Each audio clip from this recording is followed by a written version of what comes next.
because this agenda, this plan, is likely to commence and start in 2025. And it's going to start off slow, but it's going to come to a boiling point, and you best believe you want to be prepared when that does happen. But with that being said, let's get into exactly what Windy Web says here so we can understand, I guess, the full issue that's at hand here, and then we'll talk about solutions towards the end of this video. Now is them literally tokenizing all their existing rackets to move it into this new, like, fourth industrial revolution paradigm. That's literally what is happening across the board, and people just, like, don't recognize it. And they're cloaking it in all this stuff, like, specifically with, like, SDGs and Agenda 2030. It's like, this will make a better world. And then you actually, like, look at it, and it's like, this is insane. Why are all bankers in charge of this? I hate it so much. But I mean, you go back into like the UN Secretary General Kofi Annan, like at the end of the 90s was like, yeah, so you know how we used to be at least viewed as like the public sector, the public sectors of the world all coming together to like democratically vote on stuff.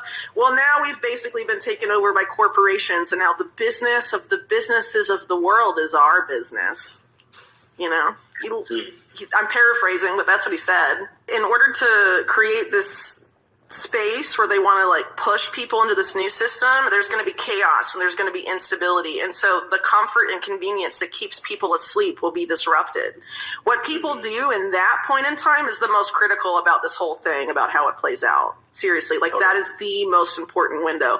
And again, that is why it's so important to be local. Because, okay, there's a big cyber tech on the financial system. The internet goes down for a couple of days. What are people going to do? They're going to go out in the street and look for answers, figure out what's going on. This is why it's important to know what's going on and couple that with having, connections in your local community so you can direct people about what needs to be done and what's happening at that point in time. It's like very important. Well, also the internet, when it turns back on, isn't going to be like the internet now. At all. No. They're going to put AI in charge of like literally all content. Your ID is going to be tied to not just everything you post online, but everything you read and consume, every site you visit. And they plan to pass all of that through AI to determine if you're a threat to the system or not.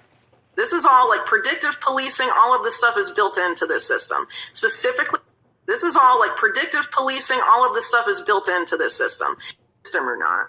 This is all like predictive policing. All of this stuff is built into this system, specifically in the U.S. All the TIs you already know about the predictive policing, a.k.a. Minority Report, a.k.a. gang stalking, a.k.a. track and trace, a.k.a. Pokemon, Truman Show, get on your damn nerves, a.k.a. I'm going to put my foot up about his ass, a.k.a. the hell with the police, the predictive policing. The Biden administration already has the policy framework developed. They've had it since, they first came into power in 2021. Eric Schmidt, right, who basically runs like AI national security policy for the U.S. Too, and is like funding all this science and technology policy stuff. Basically, key officials in that of the Biden administration are being paid, their salaries are being paid by Eric Schmidt. It's like super illegal, and Politico reported on it, and like nothing was done. They were like, well, I see you found out, and that is that. That guy has an insane amount of power. He was just on a podcast talking about what needs to be done about misinformation, and he was saying, we need to get everyone's ID tied to social media, and then when people post misinformation, report them to law enforcement. And I know a lot of you might think this is not possible to happen in a place like America or Canada or Europe. But wait a second. This is actually happening right now in the United Kingdom. You might have noticed there's been a lot of political unrest lately all over England. There's been, mosques being burned down, churches being burned down. There's a lot of, political unrest there. And some people have taken to social media to talk about this and what's happening to those individuals. They quite literally are getting visits from the police in the UK, and they are getting arrested and thrown in jail. And they are taking the jail cell of somebody who was like a convicted, horrible person, like a murderer or something, and they're going in jail for talking about events that are happening right now that they disagree with, that they frankly think should not be happening. This is a reality right now in developed Western nations. So if you do not think this is possible to happen in the United States of America, in Canada, no matter where you are, Didn't Jesus warn you? You shall be persecuted for my name's sake. They're gonna deliver you up, lock your ass up, persecute you for my name's sake. I don't know what Bible y'all reading. I'm gonna sound like Obama. Folks haven't been reading their Bibles. In the world, it very much is possible to be happening. And this is something you definitely need to be looking out for, because if you're not prepared for that, if you're not getting ready for that, because that's the agenda these individuals do have, you most definitely are going to be one of those sheeple that are just blindly going to be moving along into their agenda, and they're just going to continuously coerce you around until one day you wake up and you and your family do not have any ability to make any decisions on your own without first having to ask some elitist. And I don't think any of you want that. I mean, frankly, the government's supposed to serve us, right? That's what it's supposed to be like, but that's definitely not happening right now. Well, crazily enough, actually, this is also already starting to happen in the United States of America. I mean, check this news article out. Utah man killed by FBI agents after he allegedly made threats against Biden. Let's listen a little bit more to what Whitney Webb says here. Posted stuff about how he hated Joe Biden and how Joe Biden shouldn't come in his neighborhood and all this stuff on Facebook. And then the FBI shot him in front of his house, and he was like an old disabled guy. Eric Schmidt's idea is a very bad idea. It's a very bad idea. Eric Schmidt is also a dangerous fascist who controls a large amount of U.S. government policy right now, and how the government and the intelligence agencies and the military plan to use AI. And so here's probably the most shocking thing of all, right? This is just talking more and diving deeper into the whole AI thing that Whitney Webb was talking about.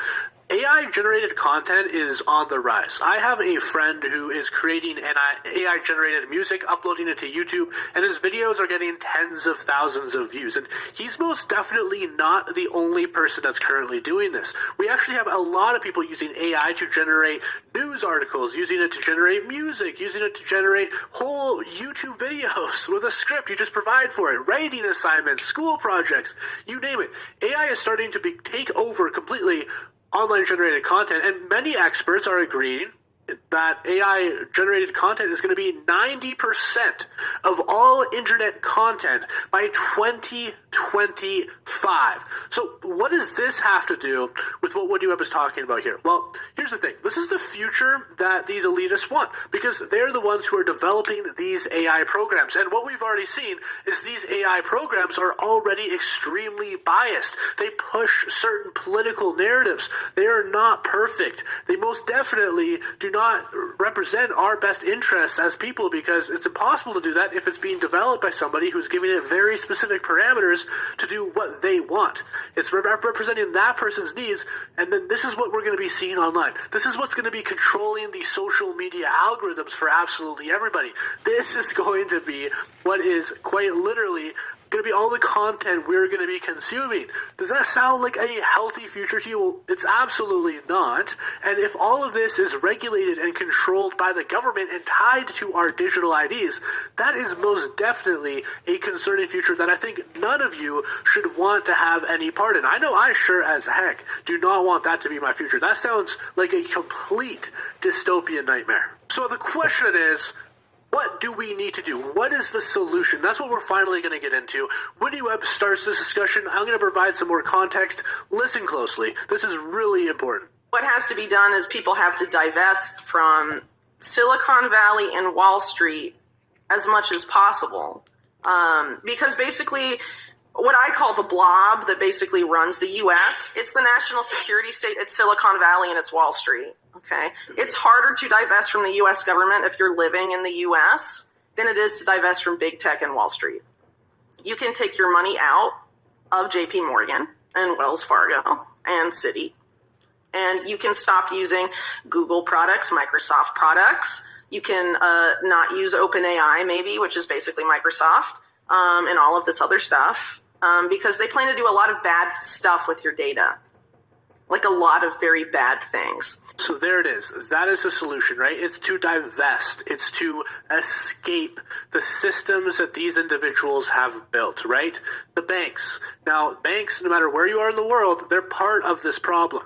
The technology companies like Microsoft, like Google, like what you was mentioning, right? Not investing into them, not giving them liquidity, not using their services as much as is possible for you to still be able to get through your life. Those things are all extremely crucial. So this is what I've started doing is I've started taking all of my money out of all of these major banks, and I've been looking at more local funded banks that I know are not involved in these types of issues and of course are very secure.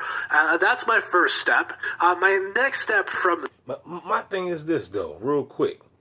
I understand that, you should be watching out for your money. You shouldn't have a lot of money in these banks because you shouldn't be trusting these banks. But my thing is this though. We know that the banks can shut down and you got 10, 20 grand in the bank, you ain't got it no more. But my thing is this though. Even if, let's just say if you didn't have your money in the bank and the bank shut down, economy collapsed, the dollar become worthless, then what? Would it even matter if you still had $10,000, $15,000 under your mattress? You see what I'm saying? But at the same time, I still would rather take my chances of having it under the mattress than putting these banks. You know what I'm saying? Or at least invested in something else. Real estate, stocks, whatever. Whatever you're going to do. Gold, silver, whatever you're going to do. You know what I'm saying? Or better yet, if you got enough room, if you got a big place or something, then just go ahead and, if you got a barn, you could build a barn, an extra barn or whatever. You got just extra space. Then I would invest that money, at least about $2-3 grand of that money into canned goods and, dry foods and stuff like that. Because you can't eat dollars, but you can eat that rice.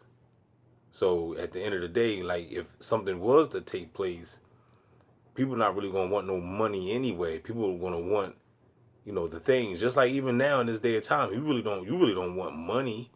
You want to buy things. It's things that you want, but you know that you need the money to get it.